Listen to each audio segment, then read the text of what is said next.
নমস্কার বন্ধুরা, আজ শুভ পৌষ পার্বণে আপনাদের কাছে শেয়ার করছি আমাদের কি কি নিয়ম আছে।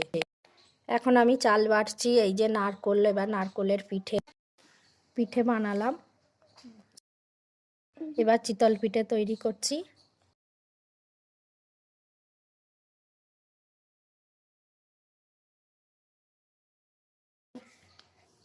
আমাদের বাউনি আছে, এই যে আমার বরমশাই বাউনি বাঁধছে। এবার এই যে ঠাকুরের কাছে বাউনি বেঁধে দিচ্ছে।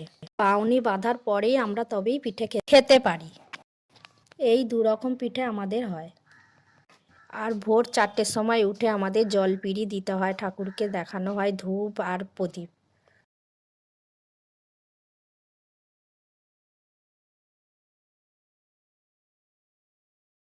জলপিড়ির নিয়মটা হচ্ছে এই যে আমি ভিডিওয়ে দেখাচ্ছি।